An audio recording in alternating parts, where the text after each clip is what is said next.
Based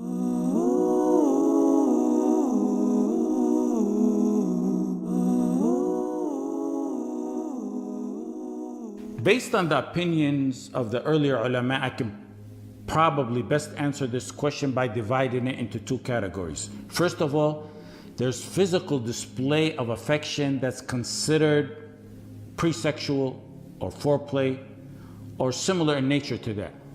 Affectionate display in a sexual nature, the type of matters that belong in the bedroom or matters that should be done privately. Those must be kept private, and we go by the Islamic standards, not Western or kuffar standards.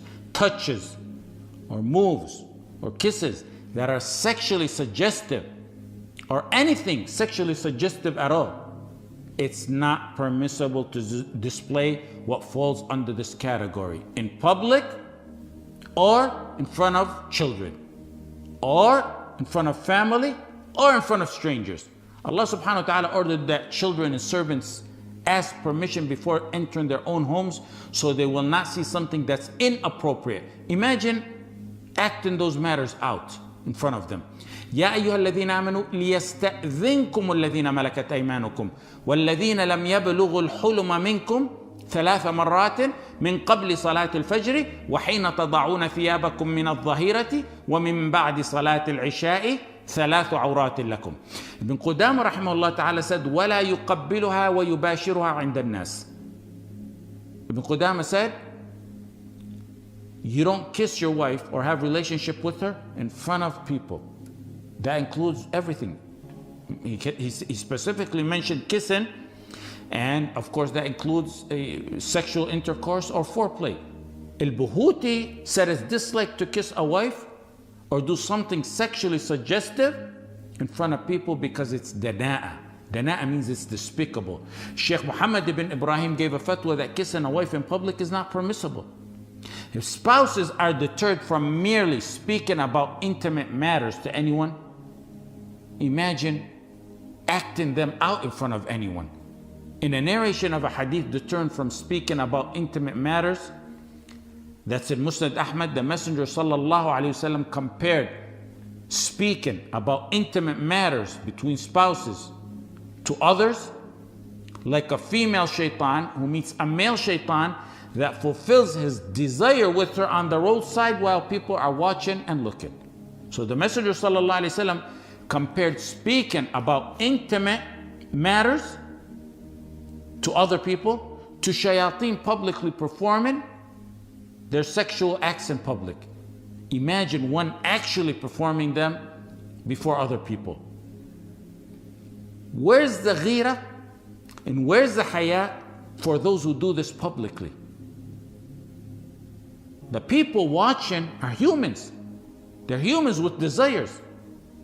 Even if it's matters like the ones mentioned in the question, or foreplay, or what's similar to that.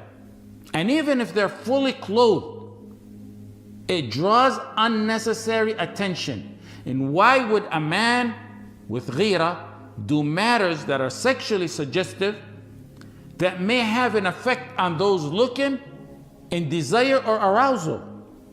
Yeah, she's your wife. And yeah, he's your husband. And she's in hijab and niqab. And what you're doing is definitely halal. In the bedroom where it belongs, not for the public to see. The second type of display of affection is an innocent show of affection and not in any way sexual.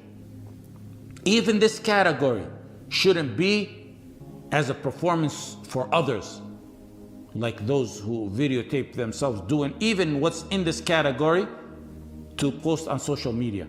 Like the example is holding the hand of a wife to cross the street, or so she won't trip and fall, or holding her hand in a society of vicious monsters and animals who mock her hijab and niqab, or may harm her. When they see a man holding her hand, they realize she has a man to defend her. Or in the house, examples in the house, like showing affection to one's children by hugging and kissing them, and in the same innocent nature to the wife. Or for example, embracing and greeting them for the Eid, or after returning from a travel or work, hugging the children and kissing them, and then their mother in the same innocent, non-sexual manner. This is in the home. And even these matters, ulama generally classify them under urf. They say so long as these matters are not of khawarim al-muru'ah, unbecoming practices, then it's okay, or violate haya. Unbecoming acts are usually judged by urf, which is customary practices recognized in proper Islamic societies. Urf, standards of the kuffar, the modernists and their likes, and people who lack ghira and haya and who don't know the history of the Salaf, is not the standard we go by. Urf here is the urf of the society of those who read the history of the Sahaba and Sahabiyat and knew their haya and ghira. Nawawi rahimahullah, for example, under this matter said, kissing a wife and a mother in public are of khawarim al-muru'ah, unbecoming practices. But then some Shafi'iyya came and said, if it's kissing the wife and mother in front of family members, so long as it's not considered a bashful act, then it's okay. They mean in the house privately, in front of family members, and an innocent type of kiss, because they said the mother and the wife, the type of kiss that one would give his mother, an innocent type of matters, other matters like opening the car door and helping your wife in and helping her out. Matters like that are actually encouraged because of the hadith in Sahih Bukhari where Anas radiallahu anh said the Messenger sallallahu alayhi wasallam would sit beside the camel and let Safiya put her foot on his knee sallallahu alayhi wasallam to ride the camel, and then she would sit behind him. فيضع ركبته فتضع صفية رجلها على ركبته حتى تركب. In the hadith that's in Sahih Bukhari that we took in the fiqh class, we took it for a different topic, and I didn't mention the beginning of it because it didn't pertain to the class. When Ibn Abbas radiallahu anhuma slept at his aunt's house, his aunt is Maymuna radiallahu anha. Maymuna is the wife of the Messenger sallallahu alayhi wasallam. In the beginning, the part that I didn't mention, Ibn Abbas said, I laid on the bed transversally. And the Messenger sallallahu alayhi wasallam and his wife Maymuna laid lengthwise. And Nawawi rahimahullah commenting on this said, there's no problem with a husband and wife sleeping in the same room with mature children so long as nothing is going on between the spouses. Now some who permit public kissing in matters bigger and smaller than that, some use a supposed athar that's in Musannaf Hamad ibn Salama and other references. Supposedly that Ibn Umar radiallahu anhu had a concubine and he said, I couldn't resist but I kissed her on her neck and people saw. First of all, the athar is weak and that's all really that's needed. But ulama gave explanations to that. There's many responses the ulama gave. And among them is that it was possible that Ibn Umar thought nobody saw him.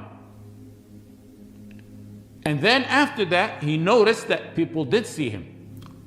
Other ulama said he did it to infuriate and anger the kuffar because she was a concubine. Others said it was his personal ijtihad. Some said the ruling pertaining to concubines in this matter is different than free women because it's like the dress code. They have different dress codes in Islam. The free woman is different than a concubine in her dress code.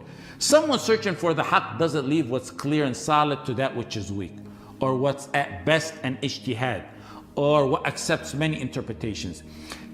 And you have to keep in mind, with all that I mentioned, a Muslim has haya and modesty and shyness and ghira.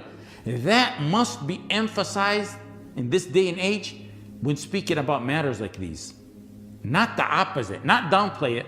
وَلَا كَانَ الْحَيَاءُ فِي شَيْءٍ قَطْ إِلَّا زَانَ.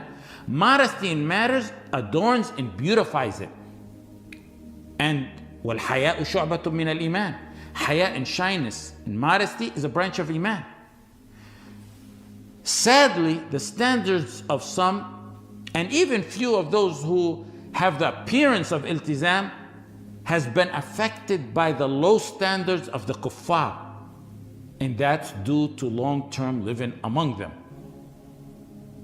And even many Muslim societies have been affected by this as well.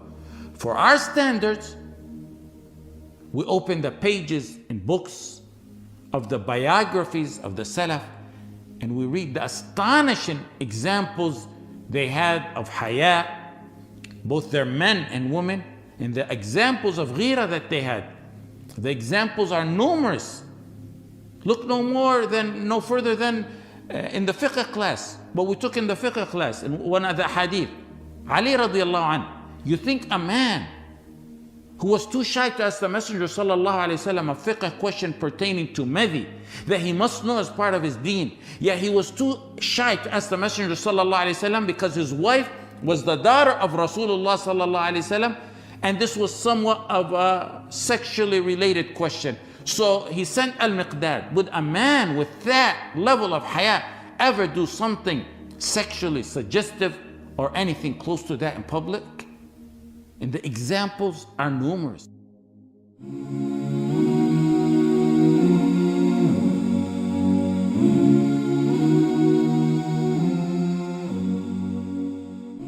Are you tired of all these annoying ads on YouTube?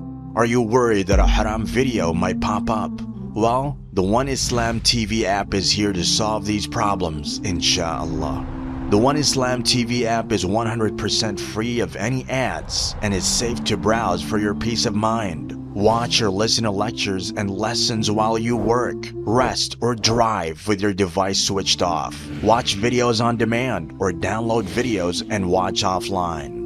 Watch hundreds of high-quality produced Islamic reminders, Quran learning videos, stories of the prophets, and so much more. 2 to 4 new videos uploaded daily, inshallah.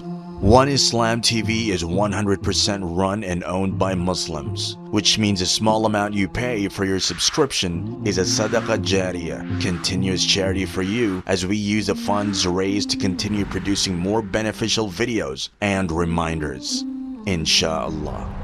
The One Islam TV app is now available on Apple devices, Apple TV, Android devices, Android TV, Amazon Fire TV, and Roku, so you can watch on most devices and smart TVs. Download now for a free 7-day trial. May Allah reward you for supporting our work.